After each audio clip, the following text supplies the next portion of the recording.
Hormuz প্রণালী নিয়ে যারা আজ শান্তির বুলি আওড়াচ্ছেন, তারা আসলে এক গভীর বিভীষিকার মধ্যে বাস করছেন। আন্তর্জাতিক মিডিয়া আপনাকে প্রতিদিন যে গাল গল্প গেলাচ্ছে, তা কেবল আপনার চোখ বেঁধে রাখার একটা নোংরা কৌশল। আসল সত্যটা কি জানেন? ইরান এই প্রণালীর মৃত্যু পরোয়ানা লিখে রেখেছে অনেক আগেই। আপনি ভাবছেন উত্তেজনা আজ বেড়েছে? ভুল। ইরান এই জলপথকে তাদের ব্যক্তিগত মরণ ফাঁদ বানিয়ে ফেলেছে সেই কবেই। বিশ্বনেতারা যখন দামি সুটে বসে ড্রয়িং রুমে কফি খাচ্ছেন, তখন তেহরান অত্যন্ত ঠান্ডা মাথায় এই ধমনীটি নিজের মুঠোয় চেপে ধরেছে। আমাদের ইনডেপথ রিসার্চ বলছে, হরমুজ প্রণালী এখন আর কোনো আন্তর্জাতিক রুট নয়, এটি এখন তেহরানের একটি কিলিং জোন। তারা এখানে কোনো দৃশ্যমান দেয়াল তোলেনি ঠিকই, কিন্তু সমুদ্রের ঢেউয়ের নিচে এমন এক অদৃশ্য আতঙ্ক ছড়িয়ে রেখেছে যে বিশ্বের বাঘা বাঘা পরাশক্তির কলিজা আজ ভয়ে কাঁপছে।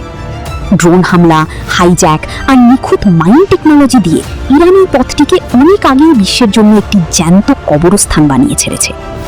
ট্রাম্পের যুদ্ধবিরতি কিংবা পশ্চিমাদের ফাঁকা হুঙ্কার, এসবই আসলে মানুষের চোখে ধুলো দেওয়ার এক একটা জঘন্য নাটক। ইরান খুব ভালো করেই জানে পশ্চিমা বিশ্বের দুর্বলতা কোথায়।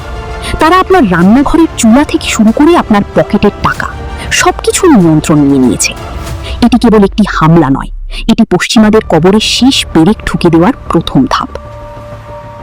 তাত্ত্বিকভাবে সমুদ্রের আইন বলে এই পথ সবার, কিন্তু বাস্তবতা হলো মধ্যপ্রাচ্যের এই সরি গলিটি এখন তেহরানের ব্যক্তিগত সম্পত্তিতে পরিণত হয়েছে।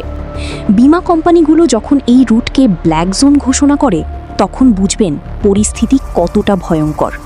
প্রতিটি ট্যাঙ্কারের জন্য যে আকাশচুম্বী জরিমানা গুনতে হচ্ছে, তার ভার আপনার মতো সাধারণ মানুষের কাঁধেই পড়ছে। ইরান খুব ঠান্ডা মাথায় বিশ্বকে এমন এক খাদের কিনারে নিয়ে গেছে যেখান থেকে ফিরে আসার আর কোনো রাস্তা নেই। ট্রাম্পের তথাকথিত শান্তির প্রস্তাব তেহরানের কাছে স্রেফ একটা হাস্যকর কৌতুক। তারা জানে যতদিন এই চাবিকাঠি তাদের মুঠোয় থাকবে, ততদিন হোয়াইট হাউস থেকে শুরু করে পেন্টাগন সবাই তাদের পায়ের তলায় মাথা নত করে থাকবে। তেহরানের আসল রূপটা দেখুন। তারা সরাসরি পারমাণবিক বোমার ভয় দেখায় না, তারা ভয় দেখায় আপনার পেটের ভাতের। যদি তারা এই প্রণালীটি পুরোপুরি অকেজো করে দেয়, তবে বিশ্ববাজারে তেলের দাম এক রাতেই আপনার নাগালের বাইরে চলে যাবে, পুরো পৃথিবী অন্ধকারে ডুবে যাবে। আর সেই ধ্বংসলীলার ভয়ই আজ পরাশক্তিগুলোকে পঙ্গু করে রেখেছে। তারা এমন এক অদৃশ্য দেয়াল তুলে দিয়েছে যা কোনো আধুনিক ক্ষেপণাস্ত্র দিয়ে ভাঙা সম্ভব নয়। আজকের এই হামলাগুলো আসলে বিশ্বকে মনে করিয়ে দেওয়া যে তোমরা যেটাকে নিরাপত্তা ভাবছো, সেটা আসলে আমাদের দয়া। যারা ভাবছেন ইসরায়েল বা আমেরিকা ইরানকে রুখে দেবে, তারা সম্ভবত বর্তমান ভূরাজনীতির মাঠ পর্যায়ের খবর রাখেন না।